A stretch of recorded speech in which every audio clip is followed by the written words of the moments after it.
TBC는 혈세 130억 원을 날리게 된 한국가스공사의 부실한 채권관리 실태에 대해 연속 보도를 이어가고 있습니다. 이번에 드러난 가스공사 내부의 전문성 부족과 허술한 리스크 관리 능력이 문제점으로 지적됩니다. 뼈를 깎는 혁신과 재발 방지 대책 마련이 절실합니다. 야무진 기자가 간다. 한현호 기자입니다. 미정상금 130억 원을 돌려주지 않으면 현대상선 재산을 가압류하겠다. 돈을 받지 못하자 한국가스공사의 초기 대응은 합리적이고 강경했습니다.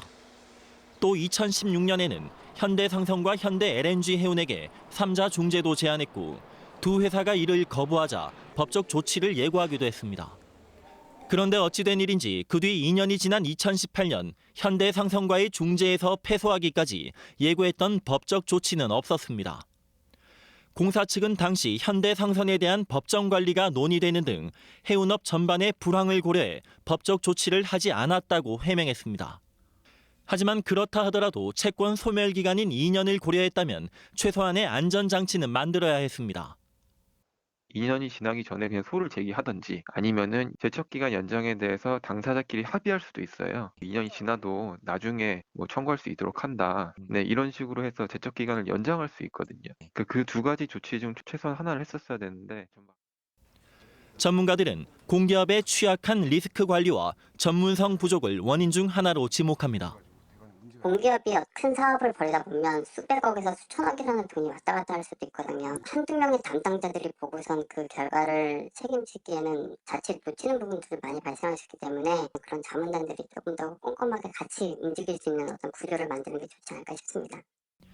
한국가스공사는 내부 감사를 통한 담당자 징계와 함께 재발 방지를 위한 시스템을 개선하겠다고 밝혔습니다. 먼저 문제가 된 수송 분야의 혁신 TF를 만들어 계약서상의 불합리한 조항을 찾고 수정하는 작업에 들어갔습니다.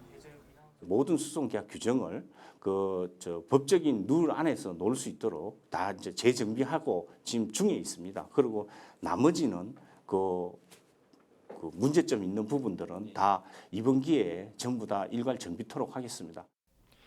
또 공사 내 내부 통제부와 감사실의 감독 기능을 강화하고 법률과 계약 전문가로 자문단을 꾸려 공사가 맺은 계약에 대한 면밀한 검증 작업을 벌일 계획입니다. 이번 사건은 공사 내부의 전문성 부족과 부실한 리스크 관리로 인해 비롯된 만큼 같은 실수를 되풀이하지 않기 위해선 보다 철저한 검증과 함께 감독과 평가 기능이 강화돼야 한다는 지적입니다. TBC 한현호입니다.